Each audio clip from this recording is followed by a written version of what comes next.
Indian രാഷ്ട്രീയത്തിലെ നിർണായക വഴിത്തിരിവാണ് കഴിഞ്ഞ 48 മണിക്കൂറിനുള്ളിൽ പാർലമെന്റിൽ കണ്ടത്. കോൺഗ്രസിനുള്ളിലെ അധികാര സമവാക്യങ്ങളെയും പാർട്ടിയുടെ ഭാവിയെയും സ്വാധീനിക്കുന്ന ശ്രദ്ധേയമായ നീക്കങ്ങളാണ് ഈ ദിവസങ്ങളിൽ അരങ്ങേറിയത്. പ്രിയങ്ക ഗാന്ധിയുടെ ശക്തമായ കടന്നുവരവും രാഹുൽ ഗാന്ധിയുടെ പതിഞ്ഞ പ്രകടനവും തമ്മിലുള്ള വ്യത്യാസം ഇവിടെ വ്യക്തമായിരുന്നു. ഇത് പാർലമെന്റിലെ പോരാട്ടമുഖങ്ങളെ പ്രധാനമന്ത്രി നരേന്ദ്രമോദി വേഴ്സസ് പ്രിയങ്ക ഗാന്ധി, രാഹുൽ ഗാന്ധി വേഴ്സസ് അമിത്ഷാ എന്ന നിലയിലേക്ക് മാറ്റിമറിച്ചു. ഇന്ത്യൻ ജനാധിപത്യത്തിന്റെ നെടുംതൂണായ പാർലമെന്റ് കണ്ട ഈ ഗാന്ധി യുദ്ധമുഖം കോൺഗ്രസിനുള്ളിൽ തന്നെ വലിയ ചർച്ചകൾക്ക് വഴിവെച്ചിരിക്കുകയാണ്. പ്രിയങ്ക ഗാന്ധി നടത്തിയ പ്രസംഗം ശ്രദ്ധേയമായ രാഷ്ട്രീയ നീക്കമായിരുന്നു. പ്രധാനമന്ത്രി നരേന്ദ്രമോദി സംസാരിച്ച അതേ ദിവസമാണ് പ്രിയങ്കയും സഭയിൽ സംസാരിച്ചത്. ഇത് പ്രധാനമന്ത്രിയും പ്രിയങ്കയും തമ്മിൽ നേരിട്ടുള്ള ഒരു പോരാട്ട സാഹചര്യം സൃഷ്ടിച്ചു. പുഞ്ചിരിച്ചുകൊണ്ടും ഉറച്ചു നിന്നുകൊണ്ടും എന്നാൽ അധിക്ഷേപിക്കാതെയും പ്രിയങ്ക നടത്തിയ പ്രസംഗം വ്യക്തവും അടിയുറച്ച രാഷ്ട്രീയവുമായിരുന്നു.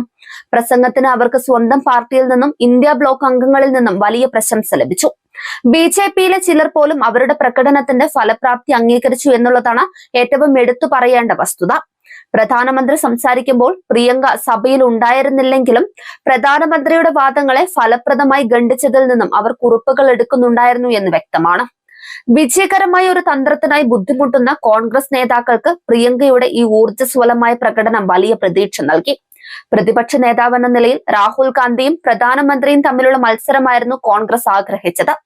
എന്നാൽ അടുത്ത ദിവസത്തെ രാഹുലിന്റെ പ്രസംഗം നിരാശ നൽകുന്നതായിരുന്നു. വോട്ട് ചോരിയെക്കുറിച്ചുള്ള പത്രസമ്മേളനങ്ങളിൽ അദ്ദേഹം പ്രകടിപ്പിച്ച അതേ ഊർജ്ജം ലോക്സഭാ പ്രസംഗത്തിൽ കാണാനായില്ല. പ്രസംഗത്തിന് തൊട്ടു മുൻപ് മാത്രമാണ് രാഹുൽ സഭയിലെത്തിയത്. പ്രസംഗം കഴിഞ്ഞ് താമസിയാതെ അദ്ദേഹം പോവുകയും ചെയ്തു.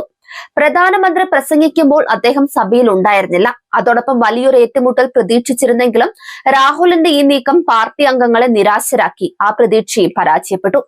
അതേസമയം രാഹുൽ ഗാന്ധിയുടെ പ്രസംഗത്തിന് പ്രധാനമന്ത്രി മോദിയല്ല മറുപടി നൽകിയത്. പകരം ആഭ്യന്തരമന്ത്രി അമിത്ഷാ ശക്തമായ പോയിന്റ് ബൈ പോയിന്റ് ഖണ്ഡനം നടത്തി. പ്രധാനമന്ത്രി തന്റെ രണ്ടാം കമാൻഡറെ കാര്യങ്ങൾ കൈകാര്യം ചെയ്യാൻ അനുവദിക്കുകയാണെന്ന് ഇത് സൂചിപ്പിച്ചു. അങ്ങനെ നോക്കുമ്പോൾ ഈ പ്രതികരണത്തിലൂടെ പാർലമെന്റിലെ ഏറ്റുമുട്ടൽ രാഹുൽ ഗാന്ധി വേഴ്സസ് അമിത്ഷാ എന്ന നിലയിലേക്ക് വഴിമാറി. ഇന്ത്യൻ രാഷ്ട്രീയത്തിലും കോൺഗ്രസ് പാർട്ടിയിലും നിർണായകമായ ഒരു വഴിത്തിരിവാണ് കഴിഞ്ഞ 48 മണിക്കൂറിനുള്ളിൽ പാർലമെന്റ് കണ്ടത്.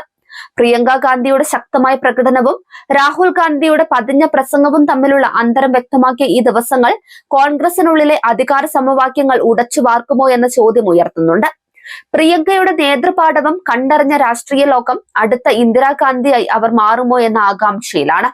എന്തു തന്നെയായാലും പ്രതിസന്ധി ഘട്ടങ്ങളിൽ വ്യക്തമായ ദിശാബോധം നൽകാനും അണികൾക്ക് ഊർജം പകരാനും കഴിവുള്ള ഒരു നേതാവിനെയാണ് കോൺഗ്രസ് അടിയന്തരമായി തേടുന്നത്. പ്രിയങ്ക ഗാന്ധിയിൽ കണ്ട ആ രാഷ്ട്രീയ മൂർച്ച കോൺഗ്രസിന്റെ നഷ്ടപ്പെട്ട പ്രതാപം തിരികെ കൊണ്ടുവരാൻ ഒരുപക്ഷെ സഹായിച്ചേക്കാം. എന്നിരുന്നാലും സ്ഥിരമായ നേതൃത്വം ഏറ്റെടുക്കാൻ പ്രിയങ്ക തയ്യാറാകുമോ എന്നതിലാണ് കോൺഗ്രസിന്റെ രാഷ്ട്രീയ ഭാവി നിലകൊള്ളുന്നത്. ഈ രണ്ട് ഗാന്ധിമാരുടെ കഥ കോൺഗ്രസിന്റെ ഗതി നിർണയിക്കുന്നതിൽ നിർണായക പങ്ക് വഹിക്കുമെന്നത് ഉറപ്പാണ്.